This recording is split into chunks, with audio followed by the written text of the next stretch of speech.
Fala pessoal, tudo bem? Começando aqui mais esse maravilhoso Vem Acréscimo de terça-feira para você que está nos ouvindo. Você pode talvez não estar escutando terça-feira, mas ele sai na terça-feira. E como é que você está? Tudo bem? Começando aqui mais um programa, mais um resumo dos times grandes aqui de São Paulo. Tem muita coisa aqui para poder discutir, tem bastante assunto. Sou o Luiz Felipe, jornalista apresentador aqui desse maravilhoso podcast Vem Acréscimo. E vou chamar aqui a dupla dinâmica, o Vitor Oliveira e o Vinícius Souza, para que eles tragam um resumo dos times que eles cobrem. Afinal, são nossos setoristas. Então eu vou começar aqui com o Vini. Vini, como é que você tá? Tudo bem? E o que tem de um assunto interessante aí de Santos e Corinthians? Salve artistas, futeboleiros e damas, tudo bom com vocês? Ô Luiz, o que me chama mais atenção para essa semana, importante para o futebol paulista, é que o João usou chuteira verde mesmo vestindo com a camisa do Corinthians. Meu Deus! E o cara ainda recebeu multa. Se a gente já tá recebendo multa, uma porrada de coisas desnecessárias, imagine pro jogo que só usou uma chuteira azul turquesa. Meu filho, pra mim, aquilo é verde. Não existe o azul e mais turquesa, entendeu? Pra mim é o azul claro, o azul médio, o azul escuro, entendeu? Aí você tá errado, é azul turquesa, não sei o quê. Então eu sou daltônico nessa área, então não me já com essa. Mas enfim, Corinthians me decepcionou nesse fim de semana, só que pelo menos o Santos ganhou, ganhou um clássico, né? Tava zerado desde o início do ano, mas pelo menos finalmente venceu, mas pelo menos o dinicismo deu conta. E por falar em dinicismo, vamos visitar aquele ex-setorista, aquele que tá sorrindo, nosso novo Galvão, aquele que tá morrendo de saudade do dinicismo. Fala aí, Vitão, diretamente do Paraguai, como é que você tá? Tudo bem? Oi, boa noite, tudo bem? Deu dinizismo nessa partida. Diante dos clubes que eu acompanho, eu vou fazer essa divisão entre o céu e o inferno. O céu é o Palmeiras diante dos resultados, e o inferno é o São Paulo dessas duas partidas, no caso dessa semana. Então, você já escutou o resumo do que mais ou menos a gente vai tratar nesse programa. E vamos começar com um time que tá fazendo, vamos colocar a melhor campanha já, né? Tá no início, tá, mas tá fazendo por enquanto a melhor campanha nesse Campeonato Brasileiro, que é o Palmeiras. Então vamos começar com o lado verde de São Paulo.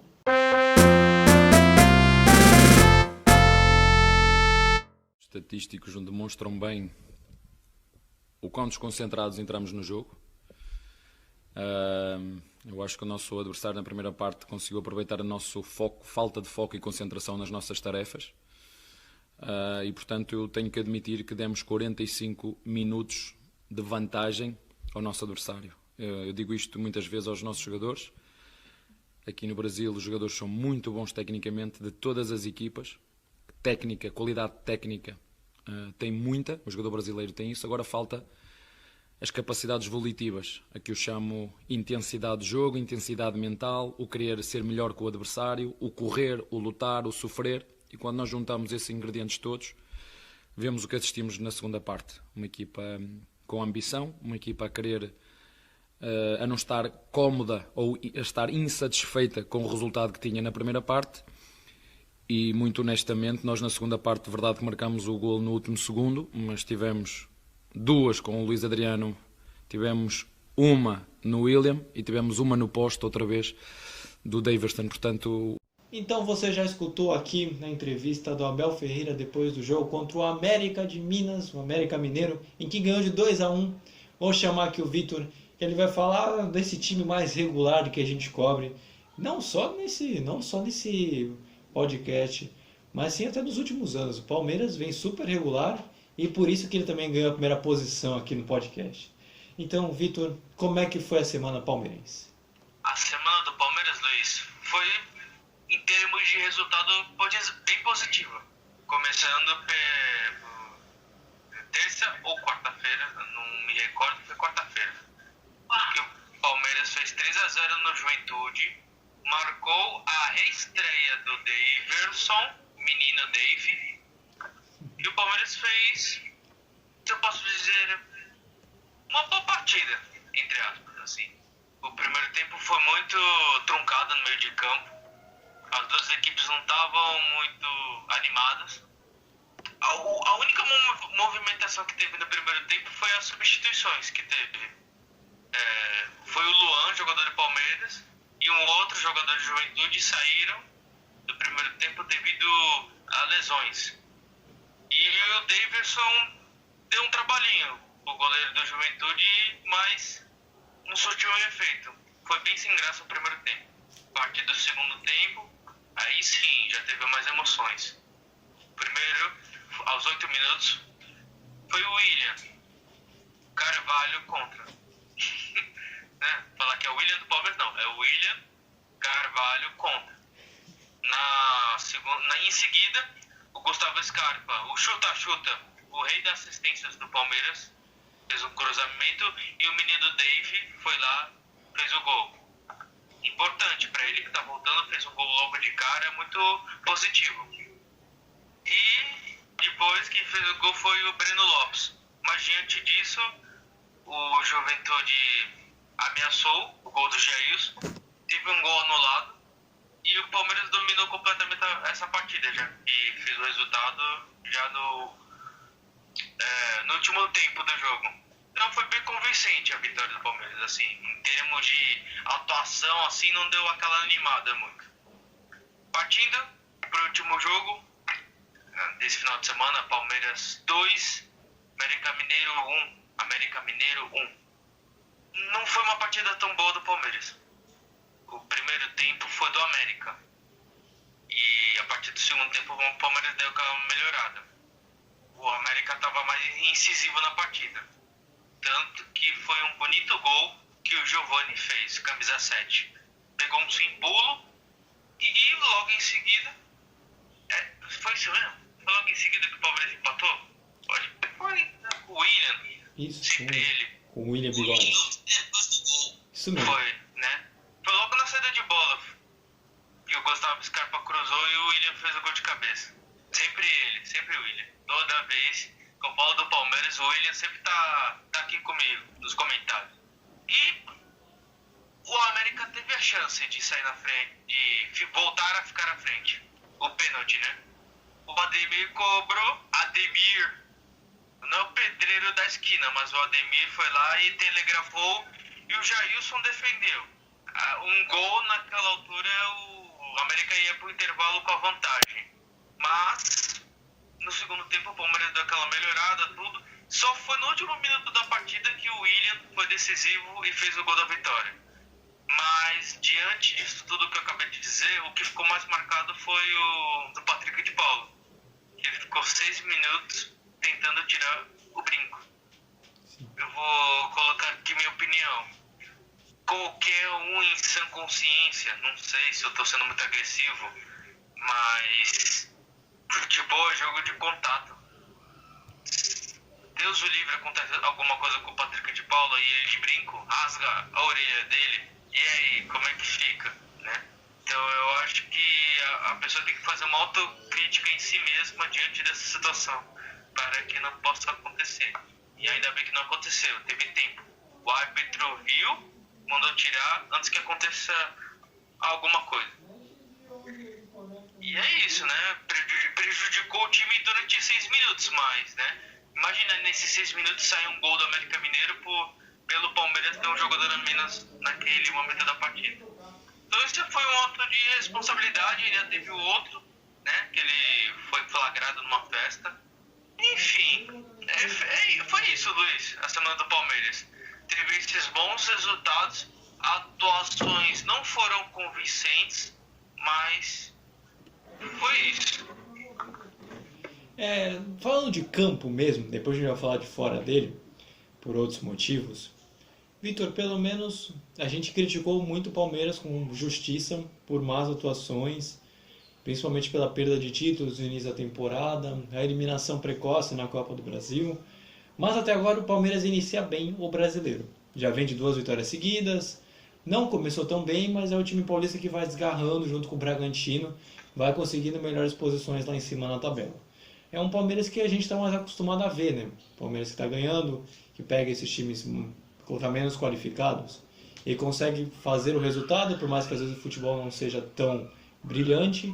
E eu acho que aos poucos o Palmeiras está voltando, né, talvez a voltar à elite e deixar de ser a chacota, como foi durante um determinado tempo aqui no Brasil, né? Principalmente em São Paulo. Sim, Luiz, essa é a verdade. E com a vinda do Daverson, assim, vai acirrar mais ainda a disputa na questão de centroavante. E o Palmeiras também tem que tomar cuidado para não acontecer a mesma coisa que está acontecendo com o São Paulo. A questão de muitos jogos, perder jogadores por lesão, cartão, são muitos jogos, tem a questão da Copa América, o Gabriel Menino foi convocado, se eu não me engano. Então, o Palmeiras tem que aproveitar essas partidas com esses times que você falou, que não são tão qualificados para fazer os pontos, para que lá na frente não precise recuperar esses pontos. Né, que toda essa questão da convocação, jogadores, times desfalcados, aí fica uma crítica à CBF que tinha que ter parado o campeonato, né? Seria uma data FIFA, em teoria, por mais que seja na Conmebol, tinha que parar, né? Para não prejudicar, assim como o São Paulo foi prejudicado, o Palmeiras sendo prejudicado, o Flamengo também, o Atlético também, o Atlético Mineiro e por aí vai.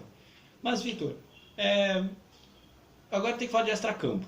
Essa semana também ocorreu duas coisas que a gente não gosta muito de comentar, mas que aconteceram, que foi alguns jogadores em noitada, em ainda época de pandemia, e a mancha verde caiu para dentro dos jogadores. Teve uma que foi o Lucas Lima, que já foi afastado. Aí depois outra foi o Patrick de Paula, com o Gabriel Menino e mais algum jogador que realmente eu não me recordo agora. Eu sei que foram 3. E o Patrick de Paula também já foi afastado. O Abel ele até criticou o Patrick de Paula mesmo, falando de puxão de orelha. Eu gosto muito desse tipo de treinador, que ele é sincero nas entrevistas. E agora o Palmeiras, ele não, diferentemente de você que cobre do São Paulo, que o São Paulo está muito prejudicado por lesão, o Palmeiras, se bobear, vai começar a ser prejudicado por causa de afastamento de jogador, né? Porque está fazendo besteira. Luiz, assim, temos que aprender a dividir. Você olha o Patrick de Paula, Lucas Lima, na questão de jogador, beleza. Assim, o Lucas Lima jogou bem uma época, tudo, tem feito os golzinhos, tem jogado pouco, mas é um bom jogador, assim. Patrick de Paula, a gente vem comentando, tem feito boas partidas, é intenso, tudo, é inteligente, é garoto, tem muito a evoluir. Isso eu tô falando na questão de jogador. Agora, a parte social deles, a gente não conhece, mas diante disso que aparece pra gente, é um saldo negativo. Às vezes não dá pra defender. A gente tem mania de confundir as coisas, de jogador até aqui, e daqui pra cá é uma pessoa pública. Sim. Um cidadão como qualquer um. E eu creio que a diretoria do Palmeiras está tomando as devidas providências, né? Não pode passar pano diante de todas as circunstâncias que a gente está passando. E às vezes eu fico pensando, mais uma vez, minha opinião, eles têm dinheiro, eles ganham bem, a casa deles deve ser ótima, as casas deles devem ser um shopping, basicamente, é tudo do bom, do melhor. Por que eles saem de casa no final de semana? Por que não fica na casa deles? Eles têm dinheiro, eles podem pedir um monte de coisa, tem tudo do bom e do melhor dentro da casa deles, tem um conforto mil. Por que saiu de casa numa pandemia, velho? Pô, caraca, né? Não sei se vocês concordam com isso. Não, eu assino embaixo. Eu assino embaixo mesmo. Que eu queria ter metade da vida que o jogador de futebol aqui tem no Brasil. Metade, não precisa nem ser tudo. Metade eu já estava muito feliz. E aí o cara ainda faz essas burradas, né? Não à toa que gerou um monte de crítica nas redes sociais. E até questão do Abel Ferreira também, que muita gente estava criticando o português, falando que ele tinha uma certa parcela de culpa, só que a gente está vendo que às vezes também não é nem culpa do próprio treinador, né? E sim de um elenco que não está tão comprometido. Vide alguns exemplos de dentro do próprio time, né? Então é um pouco mais complicado julgar esse tipo de situação. Mas fica por aqui, de repente a gente atualiza você por estar nos ouvindo por novas questões, novas atualizações. E aí a gente vai falar agora dos próximos jogos do Palmeiras. Vitor, o Palmeiras joga contra o Bragantino, que é o melhor, eu acho que é um dos melhores times hoje do Campeonato Brasileiro, quarta-feira, e depois fecha com o Bahia no domingo. E aí, o que dá pra dizer dessa rodada da próxima semana? Dessa semana. Próxima semana contra o Bragantino vai Não, ser é dessa semana, errei. decisiva. Dessa semana, errei, desculpa. É dessa semana mesmo.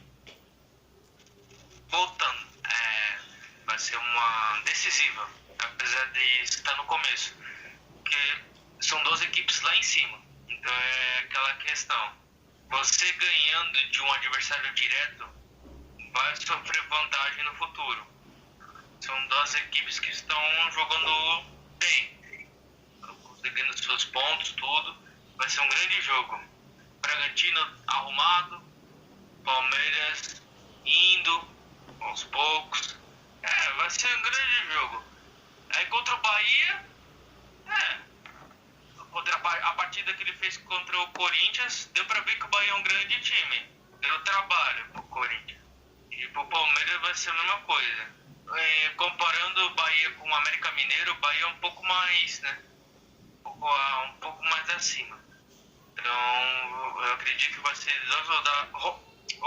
duas rodadas boas pro Palmeiras, porém, com certo nível de dificuldade.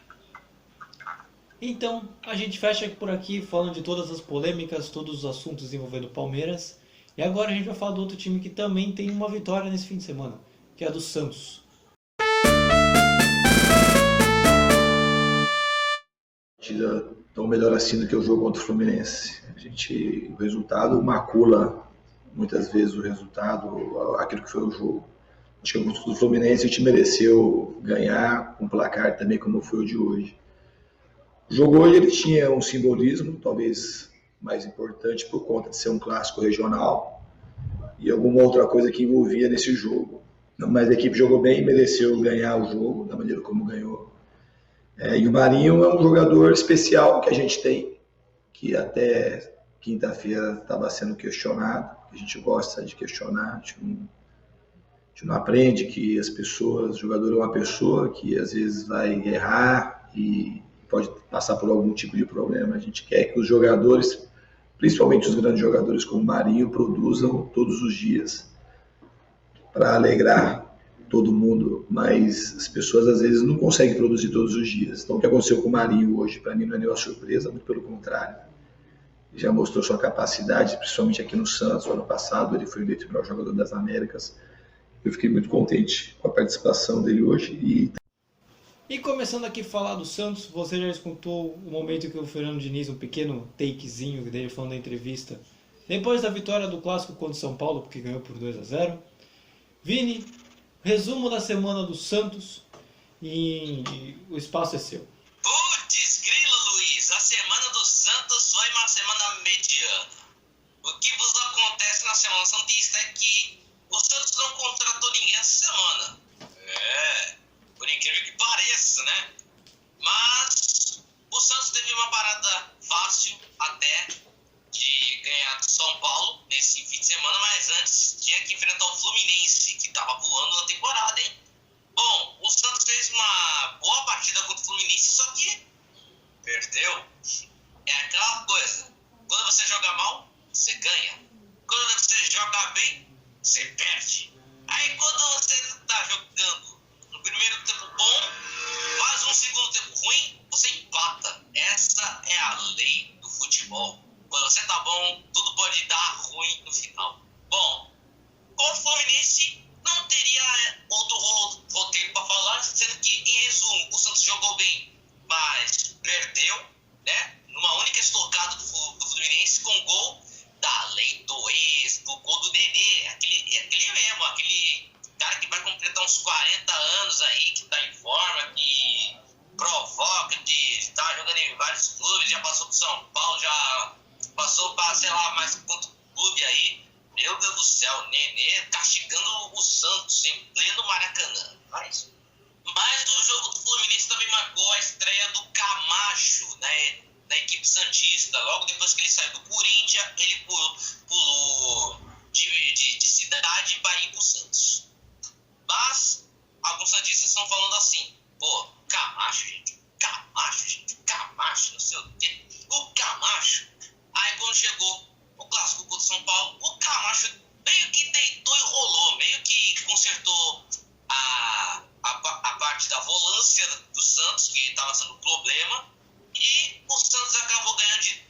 0, com gols do Marinho e um gol de graça dado pro Pirani. Valeu, Liseiro, é nóis! Pirani fez o gol sem goleiro, com assistência do menino da Vila, Caio Jorge. Caio Jorge. Eu falei Caio Jorge de um jeito, parecia que o nome dele era turco, tipo Caio Jorge.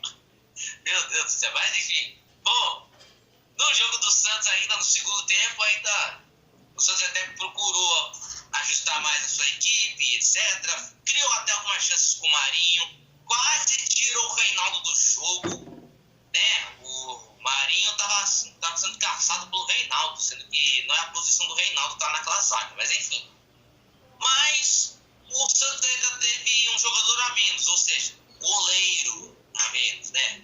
O João se machucou, daí o Diniz não podia mais fazer substituição, né? Porque o John coisou o joelho, né? E teve que ir pro gol mancando, né? E mesmo assim o São Paulo não conseguiu fazer um gol com um goleiro lesionado, para você ver o quão o Santos é o bicho. Nossa, eu ia falar outra coisa, só quando o Santos é o bicho.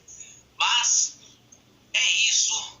2-0, primeira vitória no ano nos clássicos, né? Porque de resto a gente tá péssimo em clássico, mas segue a vida, curte a vida. Agora segue o bonde, que agora o nosso próximo jogo é contra o Grêmio fora de casa, que ainda não pontuou nessas rodadas de Brasileirão, hein, galerinha? Acho que boa. É contigo, Luiz. O Vini falando do Santos com o Marinho. É que ainda bem que você cobre o Corinthians e não dá pra classificar, né? Já indo um monte de gíria, falar, caramba, falar que era corintiano mesmo. Quebrada, favela, mas tudo bem.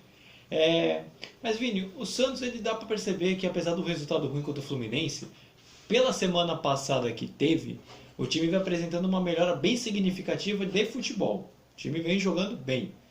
O resultado acabou vindo em um jogo só, que foi contra o São Paulo, e acabou perdendo no Fluminense. Mas dá pra dizer que o Santos está começando a começar a fazer um esquema de início de jogo assim, e acabou de certa forma se dando bem no São Paulo. Só o problema foi só as rodadas finais do Brasileiro. O Santos talvez esteja caminhando para um futebol mais bonito, assim, que o Diniz gosta, pelo que apresentou nas últimas rodadas. Bom, com o Ariel Holan, o time era de um jeito. A gente vê que o Santos era um time meio perdido em campo. Era um time que tinha as peças, só que cada uma não se encaixava. E também com a falta de opções aí complica mais. Aí depois, quando entrou o Diniz, parece que o quebra-cabeça se encaixou perfeitamente no esquema. O Diniz pediu a contratação do Camacho, que foi liberado de graça, inclusive, que pra mim foi uma vergonha não ter dado em grana isso, mas tudo bem. O Camacho entrou como titular no clássico contra o São Paulo, organizou o meio-campo, né? E olha que o Camacho, ele é daqueles volantes que é assim, ele funciona como segundo volante, que é aquele que faz a ligação do meio para frente, entendeu? Da zaga para ataque. E era um dos problemas do Santos, né? Porque já tem o Sandri que não vai mais jogar essa temporada porque tá com lesão no joelho, aí só volta no ano que vem. Aí tem a opção do Kevin Maltos, que não tá rendendo nos treinos, só que pode servir até como opção. Tem o Vinícius Balieiro, que tá desgastado, não sei o que aconteceu com o moleque, mas espero que foi só um sumiço de nada, né? Como todo jogador. Isso acontece com todo jogador. Já tá jogando uma partida, depois some, não fica nem no banco, só para tratar dos seus negócios, aí depois volta pro jogo sem saber o que aconteceu, entendeu? Aí tem aquele negócio do... Como era mesmo? O Santos ainda teve problema com os laterais, que era o Felipe Jonathan e o Pará, que antes eles faziam as suas piores partidas, né? Ou seja, o Felipe Jonathan e o Pará fizeram as suas...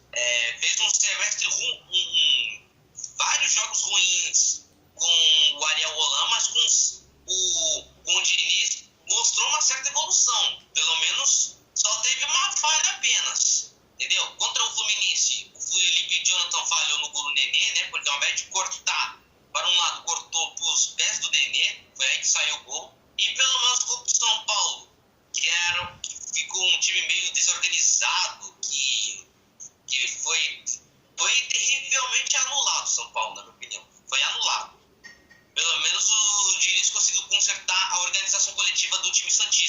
antes não apresentava muito isso com frequência. Bem, e continua, já que você falou de organização, esquema, o grande assunto dessa semana pelo lado do Santos foi a atuação do Camacho. Tanto que virou notícia, porque o Santos até colocou ele como melhor jogador na partida do Clássico e logo sua primeira partida como titular, depois de sair super contestado do Corinthians. Como você cobre o Corinthians também, você pode dizer até com mais propriedade como ele atuou por lá. Mas o corintiano adorou a saída do Camacho e eles acabaram ficando, de certa forma, acabaram ficando bravos porque viram que o jogador ele tem uma boa qualidade mesmo de jogo, pelo menos começou bem no Santos. E aí dá pra dizer que o Diniz que dá uma sobrevida a esse jogador, já que atuou tanto com ele assim e começou desde a época do Audax também, para dar essa chance pro jogador. Tem o histórico do Audax que ajuda muito na minha opinião, mas como eu cubro o time do Corinthians, a maioria dos torcedores eles ficavam falando assim, porque temos o Camacho, temos o Gabriel, temos o Rony, temos uma porrada de volantes aí, mas a dupla de volantes pelo menos teria que ser Camacho, Cantilho, ou Camacho, Gabriel com Cantilho, assim. Mas o Corinthians optou em vender o Camacho para dar mais espaço aos jovens da base, né? Porque agora o Corinthians está com essa de reduzir a folha salarial para pelo menos ajustar as dívidas, né? Porque a dívida do Corinthians está mais brava do que a do Santos, para ser sincero. Mas o Camacho no time do Corinthians não estava rendendo muito, entendeu? Porque escalavam o Camacho, se não me engano, como o primeiro volante, entendeu? E todo mundo sabe que o primeiro volante geralmente é aquele que fica mais preso na defesa do que indo para o ataque, entendeu? E não era muito o estilo do Camacho. Deu para ver no jogo contra o São Paulo que o Camacho estava mais solto, tendo liberdade para dar passe e também ajudando na construção das jogadas, entendeu? E isso faltou, assim, do Camacho fazer no Corinthians. Agora que ele tá fazendo no Santos, nessa partida, deitou e rolou, fez uma boa partida. Mas deveria ter feito isso contra o Corinthians, como teve a chance também. Bem, para fechar aqui do Santos, Vini, o Santos joga contra o Grêmio, fora de casa, quarta-feira, e contra o Atlético Mineiro no domingo. Assim como foi a semana que a gente acabou de comentar, que foi de Fluminense e São Paulo, essa semana também que o Santos está fazendo de jogos também não vai ser nada fácil.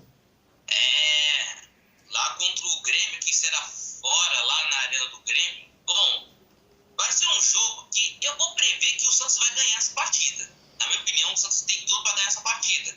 Por quê? O Grêmio, até essa sexta rodada, que vamos chegar ainda, porque a gente está gravando, ainda está rolando o jogo aqui no nossa salinha do VAR. Porque o time do Grêmio, ele ainda não pontuou. Perdeu todas as partidas até agora. Perdeu todas. E até aí, o Santos nesse momento tá umas posições acima, tá jogando. O Diniz tá moldando o time do Santos, né? Porque o Santos tava um pouco abaixo na qualidade técnica, na ofensividade, não tava correspondendo, entendeu? Não tava jogando aquele futebol bonito. Bom, o lado ofensivo do Santos nem se fala, é incontestável. O que tá pecando é lá atrás. E é isso que o Diniz tá arrumando, a filosofia do dinicismo. Mas, contra o Grêmio, eu vou prever que o Santos tem tudo para ganhar essa partida sim. Na boa, tem tudo para ganhar. Então, a gente fecha aqui e agora a gente vai falar do clássico também, só que do lado derrotado do clássico, que a gente vai falar do São Paulo.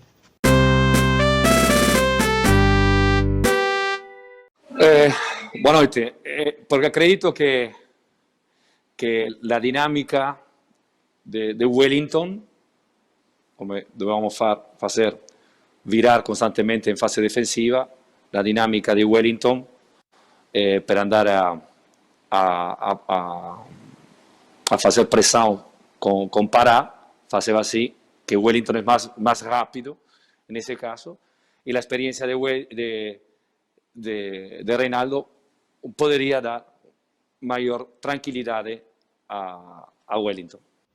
Então agora falando do lado derrotado do clássico que teve na Vila Belmiro, vamos falar do São Paulo, que não está tendo uma semana muito legal e o início de brasileiro também bem abaixo. Mas Vitor, o que dá para comentar dessa semana São Paulina? Não tem muitas palavras nesse momento, assim. Começando por quarta-feira, foi São Paulo e Chapecoense. Foi 1-1. Gol do Éder no primeiro tempo e no segundo tempo gol do Caio Nunes. Foi uma partida em que, em teoria, o São Paulo é muito mais time do que a Chapecoense, com todo respeito. E eles viam essa partida como uma retomada, as vitórias. Só que no começo estava indo tudo bem. São Paulo com uma nova formação, questão do Reinaldo na zaga, todo o Rigoni na ala direita, o Éder centroavante, Pablo na reserva. Estava um São Paulo, digamos, interessante, assim, com umas experiências. Começou bem, fez o gol com o Éder, de cabeça, estava tudo indo bem, até a expulsão do Rodrigo Nestor. Daí em diante, acabou o time de São Paulo. O Chapecoense ficou com um jogador a mais e aí ela se aproveitou. E o São Paulo passou, diante desse momento, a só se defender e poucas chances teve. A que ficou mais clara foi aquela chance com o Pablo já no segundo tempo, numa escapada do Wellington, se eu não me engano, que ele cruzou a bola e o Pablo, cara no gol, isolou a bola. Coincidentemente, logo em seguida, a Chapecoense fez o gol com o Caio Nunes. O São Paulo só não saiu perdendo nessa partida porque a trave e o Wellington salvaram. Antes disso, o Thiago Volpi salvou. Foi numa bola queima-roupa. Então, resumindo, foi decepcionante, né, nessa partida porque do jeito que começou, estava animador. Só que aí, em decorrência do VAR, teve muitas críticas, né? Falaram que era para ser amarelo, não teve intenção e aquilo tudo. Foi decepcionante, assim, em termos de resultado, porque foi em casa, todo o Chapecoense podia ganhar. Passando pro clássico, São Paulo remendado, muitos desfalques, tudo. Antes do gol do Santos, foi um jogo muito, como eu posso dizer, muito truncado, muitos erros de passe, muita velocidade, só que, né, não dava em nada. O único bom momento até os 20 minutos foi o gol do Santos, porque o São Paulo não se encontrou na partida, o São Paulo tropeçou nos seus próprios erros. Falar uma ironia que eu vi na internet: o São Paulo tomar gol de saída de bola é brincadeira com o torcedor. O antigo técnico foi de Liz, então tomar um gol e erro de saída de bola é isso. Voltando, a pressão do Santos sobre o São Paulo estava bem incisiva. São Paulo estava totalmente perdido na partida. Santos anulou o São Paulo e ele fez o placar de 2-0, aproveitando das fragilidades do São Paulo, que é o Reinaldo na zaga, ele é lento, e o Diego Costa é um outro zagueiro que não passa muita confiança. E o meio de campo, com o Liseiro, todo mundo estava se entendendo muito. O segundo gol não precisa nem falar, assim, foi o erro do Liseiro, tudo que o Gabriel Pirani fez o gol. Esse foi o primeiro tempo, foi um desastre, assim, do lado do São Paulino. Começou o segundo tempo, o São Paulo um pouco melhor, ele melhorou um pouco, tanto que chegou a diminuir com o Igor Vinícius, só que foi anulado por impedimento. Diante disso, o Santos só chegou 2 vezes, se eu não me engano, com o Caio Jorge e o mini-míssel do Marinho, só que foi no travessão. O São Paulo melhorou mais ainda com o Benítez, só que faltando 10, 15 minutos para acabar o jogo, foi aí que ele entrou e deu uma melhorada assim, na partida. Fez alguns lampejos bons na partida. Não tem muito o que falar assim, pro lado do São Paulino. Foi uma partida dura, decepcionante, se tratando de clássico. São Paulo parece que tá numa derrocada. os desfalques, né? Seleção, essas coisas. E é isso. Não tem muito o que dizer, não. Agora, próxima partida, vamos ver. Vou entrar nesse mérito do Crespo. Alguma hora vai ter que ganhar. Dessa vez não foi a hora. Mas Vitor, a gente estava falando do São Paulo. O São Paulo fez uma grande atuação no Campeonato Paulista, fez uma boa fase de grupos na Libertadores. E o Crespo comentou que parece que o São Paulo está pagando o preço daquela fase do Campeonato Paulista em que tinha literalmente jogo sim, jogo não. E aí o elenco estourou e que uma hora ia dar resultados negativos. E é o que está acontecendo agora. Então, o São Paulo está tão mal assim devido às lesões? Ou o Crespo também tem jogador que não está rendendo? Porque o São Paulo tem muito jogador convocado e machucado. Mas é só, entre aspas, isso que faz o São Paulo fazer a sua literalmente pior estreia no Campeonato Brasileiro de Pontos Corridos? Eu creio que seja um conjunto desses fatores. Porque o São Paulo não tem aqueles zagueiros. Os zagueiros do São Paulo são Miranda, o Arboleda e o Bruno Alves. O Rodrigo e o Diego Costa, eles não dão muita segurança. E já deu para demonstrar em algumas partidas que eles não dão seguros, não dão segurança quando os comentaristas, os torcedores, quando vê a escalação. Não tem um reserva pro Luan. Eu acho que o Luan não estando disponível, né? A defesa fica muito exposta. O ataque,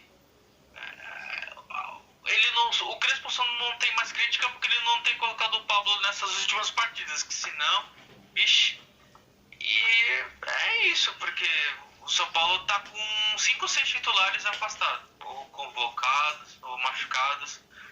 E eu creio que isso daí estourou agora, essa coisa que você falou do Paulista. E juntou com convocado, tudo. E agora o Crespo tem a chance de mostrar que ele é bom. Com todo mundo à disposição, você viu o que aconteceu. Agora queremos ver com desfalques, se ele consegue ainda fazer o time ganhar. Vamos ver contra o Cuiabá no Morumbi. Vamos ver se não ganhar do Cuiabá quarta-feira, vixe, não quero nem ver o que vai acontecer depois. Aí você vai ver eu comentando aqui de uma outra maneira, Luiz. Não vai ser só comentando de outra maneira não, a torcida também vai invadir, duvido que vai aceitar uma derrota pro Cuiabá do jeito que está. Mas Vitor, eu quero comentar um pouco sobre isso, a sequência de jogos do São Paulo. O São Paulo está fazendo uma estreia horripilante, está no Z4, tem somente 2 pontos em 5 jogos, já fez todos os jogos disponíveis ao contrário do Grêmio, por exemplo o Flamengo que só tem 4 jogos, o próprio Cuiabá que tem 4. Mas o São Paulo precisa reagir logo para não começar a perder de vista as metas do brasileiro, né? Porque eu acho que o São Paulo tem um time bom o suficiente até para disputar pelo título, por Libertadores, mínimo Sul-Americana. Mas só que se de repente começa, estamos na 5ª rodada, 6ª, 7ª, 8ª, 9ª, 10ª, não começa a ficar para baixo, uma hora o São Paulo vai deixar de participar da parte de cima da tabela, né? E aí pode ver até rivais que teoricamente poderiam começar com menos possibilidades, como Santos e Corinthians, talvez até na frente. Então o que o São Paulo precisa fazer para começar a ganhar mesmo? Às vezes nem jogar bem, ganhar. Tem que fazer uma autocrítica. Tem que fazer uma coisa simples, tudo bonitinho, para voltar a ser o que era no Campeonato Paulista.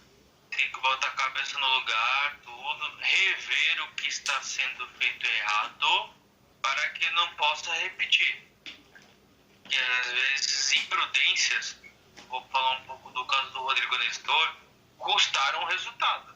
Eu acredito que o São Paulo com 11 contra a Chapecoense, eu acho que o São Paulo ganharia. Então essas coisas de imprudência, questão de machucados, questão de convocados nem vou falar muito, porque né, senão a gente vai se alongar muito aqui. E às vezes eu nem sei se é muito da minha parte de ficar criticando convocação. É um direito do jogador e ele que sabe. Enfim, São Paulo tem que fazer uma autocrítica. O Crespo vai ter que achar alguma maneira com que o São Paulo volte a ter segurança, consistência e que aproveite as oportunidades que tiver na partida. Espero, eu como comentarista, tudo que acompanho o São Paulo todo dia, diariamente, né, que possa ser quarta-feira a primeira vitória. Bem, então, para fechar aqui falando do São Paulo, Vitor, você já antecipou um jogo, que é do Cuiabá, quarta-feira, mas domingo também o São Paulo enfrenta o Ceará. Hoje dá para dizer que são rivais acessíveis, hoje, porque está no início. Porque se de repente tivesse mais na fase de meio ou final de temporada, eu já ia comentar com outras palavras. Mas eu acho que ainda dá para jogar e ganhar desses dois times ainda, pelo que o São Paulo tem de time e pelo até que tem treinador, porque eu gosto muito do Crespo. Eu gosto do Crespo, acho um bom treinador mesmo. Mas e aí, o que você acha? Então, são duas partidas que o São Paulo tem condições de sair com os 3 pontos. Agora é aquilo, não pode errar. Contra o Cuiabá, quarta-feira, vai ser em casa, tudo. Agora contra o Ceará vai ser lá no Castelão. Vai ser uma partida complicada. O Ceará tem um bom time. É aquilo, o São Paulo tem que fazer uma coisa de cada vez. Perdeu pontos para esses times que já jogaram anteriormente, agora vai ter que recuperar esses pontos no outro turno. Eles já foram passados. Aí o São Paulo agora tem que ser consistente e tudo, porque é aquilo, quanto mais vai passando rodada, se não ganhar, a situação vai ficar bem complicada. Então, a gente fecha por aqui essa parte do São Paulo. E agora o Vini vai vir comigo e a gente vai fechar com o Corinthians para saber como é que foi a semana corintiana e também tem assunto polêmico também.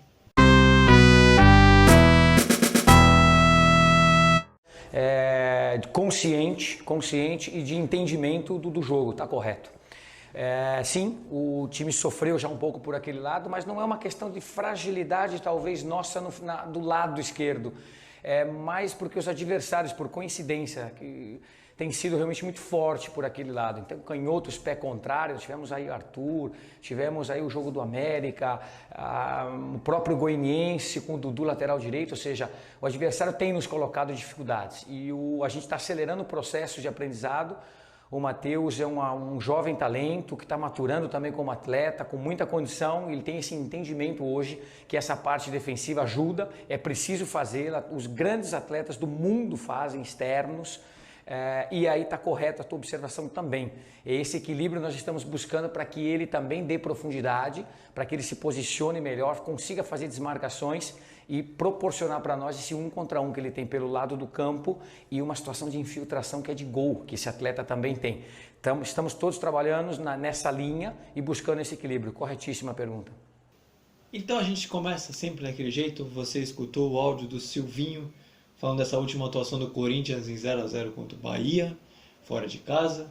E Vini, como é que foi a semana corintiana? Que pelo menos a gente sabe que talvez não tenha sido muito negativa, mas também acho que positiva não foi tanto, né? Ô Luiz, eu vou ter que encher a boca pra falar como é que foi a semana do Corinthians. Foi uma tremenda de uma bosta. Vamos começar primeiro falando sobre o Bragantino. Vai, Corinthians e Bragantino. Tinha tudo pra ser um jogo diferente. Depois de arrancar um empate heróico, por sinal, contra o Palmeiras fora, a gente pensava assim, Corinthians, depois de arrancar um empate com o Palmeiras, eu acho que agora vai, né? Até o final do primeiro tempo a gente pensava isso, mas quando foi o segundo, meu filho, aí a gente falou assim, não é com a gente não, isso aí. Bom, Corinthians abriu o placar com o gol do Rony. O Rony do Corinthians, o volante, entendeu? Cria do terrão, entendeu? Rony, não o Rony rústico do Palmeiras não, tá? Desse Rony não, entendeu? Aí até aí tudo bem, né? Tava 1-0 pro Corinthians, aí era só chegar no segundo tempo e matar o jogo. Fazer o quê?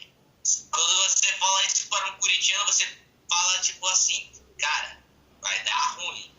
Pois é, como o Silvinho já fez estágio com o Tite e com o Mano Menezes, então a gente já sabe o que aconteceu no jogo. Faz o gol e recua. Como eu detesto essa estratégia, viu? E foi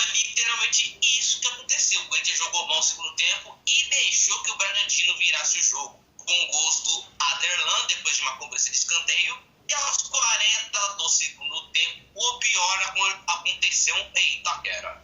Eric Ramírez fez o gol da virada depois de uma suposta relaxada do Cássio. Se for pra relaxar, não é em campo. É por isso que existe mulher, é por isso que existe um negócio, uma casa, onde você entra e depois sai, entendeu?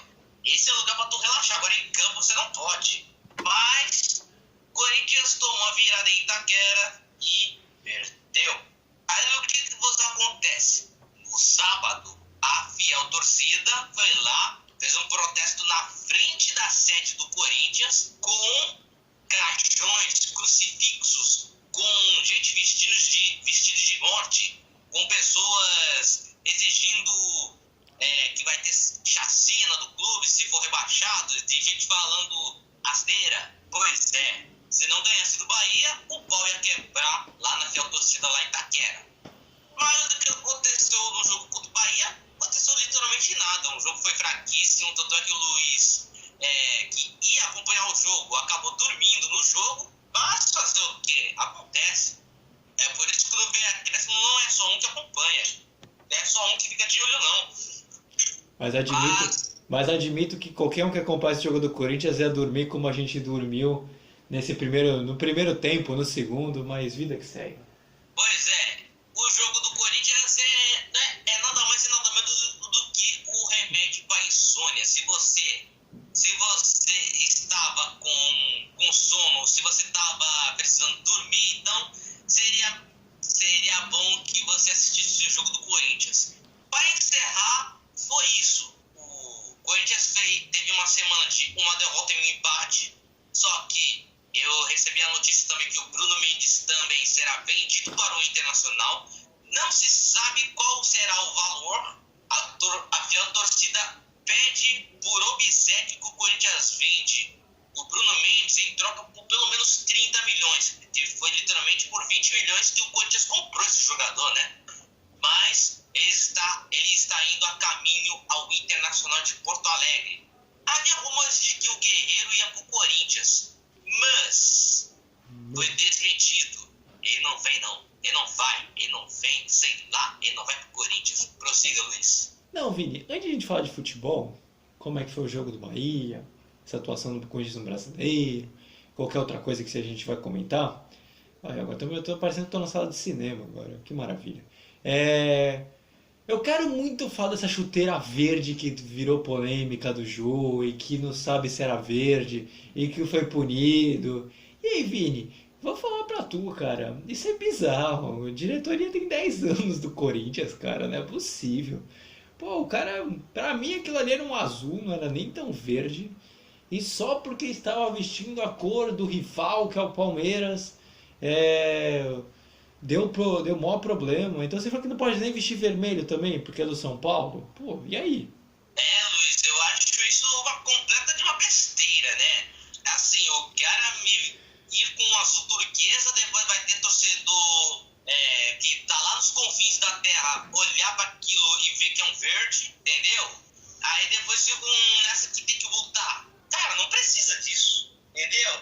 Já teve casos parecidos, até teve um jogador, não sei se vocês lembram do Williams. Vocês lembram do Williams, que já jogou no Corinthians, que jogou no Flamengo, Cruzeiro? Sim. Então, em 2016 ele foi pego com tênis verde. Aquilo ali é tênis verde. Aquilo que o Jô estava usando não era literalmente um verde para se assimilar ao Palmeiras aquilo.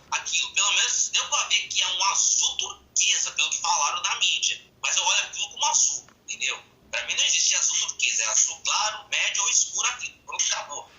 Mas eu também acho desnecessário da parte da diretoria multar o Jô só por causa de uma chuteira da cor do rival, tá? Entendeu? Acho uma besteira, entendeu? Multar por quebrar protocolo, por ter quebrado o vidro do CT ou até furar a bola, tudo bem, pode multar. Agora só por causa de uma marca do tênis eu acho completamente desnecessário até. Não, isso eu concordo, né? Isso assina embaixo. Mas, Vini, agora realmente vamos falar de futebol. Eu acho que a gente produz conteúdo para isso, não para esse tipo de polêmica. Mas eu acho que do mesmo jeito que a gente vem, de certa forma, surpreso com o Santos, com o primeiro vitória em clássico, ali no meio do caminho, o São Paulo iniciou mal, o Palmeiras vai muito bem, obrigado, da forma possível. Eu acho que o Corinthians vai se mantendo assim como pode na tabela, né? Porque que a gente colocava que o Corinthians ia cair, e não sei, sabe-se lá, e não sei o que, não sei o que lá. Mas acho que o Corinthians ele tá conseguindo carregar, levar o campeonato com a barriga para fazer pelo menos o campeonato minimamente decente, né? Pelo menos até agora. Até agora o Corinthians está fazendo um campeonato mediano, entendeu? Todo mundo aponta que o Corinthians é um sério candidato a cair de divisão, mas para mim não. É um time que dá para ficar no meio de tabela, entendeu? Primeiro escapa do Z4, para depois pensando em algo que está acima, entendeu? A mesma coisa que aconteceu com o Mancini. O Mancini assumiu com o time lá embaixo e empurrou o time para quase ir para Libertadores, mas conseguiu a vaga para a Sul-Americana e assim se deu e assim em diante, entendeu? Agora, o Silvinho, ele está em início de trabalho, ele está conhecendo os jogadores, entendeu? Eu volto a repetir, está conhecendo os jogadores, ainda está buscando novas soluções. Deu para ver que contra o jogo contra o Bahia, ele como é que eu posso dizer? Ele ajeitou a defesa, só falta ajeitar o meio pra frente, que ainda é uma dúvida tremenda, entendeu? Porque tem jogadores que estão em baixa, só que tem que ter mais alguém pra dar chance, entendeu? Não tinha um Mosquito porque ele teve que resolver seu problema familiar, que infelizmente o pai dele morreu de Covid, mas ele não estava com disposição, ele não estava focado para o jogo, entendeu? O Silvinho tem que olhar para os jogadores e tem que ver qual deles tem que, por exemplo, ser a opção, tem que ser a sombra do Mosquito, ser a sombra do Vital, do Luan, a sombra do Jô, entendeu? Mas até o momento, o Silvinho vem apostando no Arauz. O Arauz é um bom jogador, só que no momento, meu filho, ele não tá se arriscando muito no Corinthians. A gente viu que teve até uns jogos lá em casa que ele até arriscou, e até fez algumas jogadas, não lembro se ele já deu assistência, mas no momento que o Corinthians está tendo, tem que dar espaço para outros jovens. Por exemplo, o Adson, o Vitinho, tem que dar mais espaço também para o Varanda, que andou sumido, mas virou opção para o banco de reservas e assim por diante. O Corinthians precisa de soluções só para ontem. Então, Vini, vamos falar agora dos próximos jogos do Corinthians. O Corinthians joga contra o Sport na quinta-feira e contra o Fluminense no domingo. Dá pra conseguir alguma coisa, né? Mas contra o Fluminense vai ser difícil. O próximo jogo do Corinthians será difícil. Eu considero. Caraca, eu tava vendo aqui uma outra coisa, até perdi de qual era o jogo. Mas mesmo assim, independente de qual jogo, será difícil pro Corinthians, entendeu? Já tem a defesa, entendeu? Já tem João Vitor e Gil. Agora pro meio da frente a gente tem que ajeitar. Como o Corinthians vai pegar o Sport no próximo jogo em casa, o Corinthians tem a obrigação de vencer o Sport, entendeu? Tem a obrigação de vencer o Sport, porque senão são pontos que vão custar caro para amanhã, para o segundo turno, entendeu? São pontos que não dá para perder, entendeu? A gente vê que o Sport jogando na Neoquímica Arena não tem um ótimo retrospecto contra o Corinthians. Já o Corinthians, no último jogo, venceu por 3-0, mas o Corinthians tem tudo para ganhar. A não ser que o Silvinho mexa na escalação, só o time mais o Fagner, porque nesse jogo contra o Bahia o Fagner ficou meio preso, não chegou muito no ataque. E é isso que a gente espera do Corinthians, pelo menos de uma vitória, pelo menos de 1-0, 2-0, que seja o jogo do desafogo. Então a gente vai fechando por aqui. E mais esse programa maravilhoso. Foi muito legal. Vários assuntos polêmicos. Acho que você gostou, né? Trouxemos um pouquinho de tudo. E a gente vai acompanhar aqui nas redes sociais. Então acompanhe nosso Instagram. Se inscreva no nosso canal. Nos siga. No nosso Instagram, na verdade. Acabei nem falando, mas se inscreve no nosso canal no YouTube. Compartilhe com os amigos. Deixa o like. Comente se você gostou. Veja nossos outros vídeos também. E aí você dá um feedback, vai comentar, soltar o que você acha, isso é sempre importante para nós. Temos nossos agregadores de podcast, como Spotify, Google Podcast, Anchor, Break, a gente está em vários locais. Você pode procurar, até no Google você acha a gente. E não só no Google, a gente também tem site também, que é o venhacrescimo.wordpress.com. Tu vê que aqui o negócio é bem completinho. Temos um pouquinho de tudo. Então, agradeço ao Vitor e ao Vinícius por terem participado de mais esse programa, foi muito legal mesmo, foi bem divertido. E agora eu quero chamar o Vini aqui, porque eu sei que ele tem frase aqui. E Vini, qual é a frase maravilhosa para esse programa? A frase, Luiz, é a seguinte: essa semana, quem quiser me derrubar, vai ter que me levantar primeiro. Maravilha! Aí, ó. Lema de vida. Lema de vida. Essa eu vou colocar. Essa eu vou deixar anotado no meu quarto aqui. Então, valeu pessoal por ter escutado. A gente volta sexta-feira para live. Não acompanha o nosso Instagram, a gente solta várias coisas legais, prognósticos. Acompanhamos os times quando jogam. Ixi, vai ter bastante coisa. Tem muito assunto mesmo. Então, Vitor, pode se despedir já da galera, que a gente já vai ficando por aqui. Valeu, pessoal, por ter ouvido nosso querido podcast. Uma boa semana. Valeu, gente. Então, Vini, seu momento também. E aí, pra gente fechar essa maravilha. Meus queridos, minhas queridas, vamos encerrando nosso podcast. Obrigado a todos. E como eu diria nos outros episódios, fui! Tchau, Brasil! Então aqui ó, eles já soltaram a letra, então valeu, gente. Fui! Tchau, Brasil! Tchau, Brasil! E é acréscimo!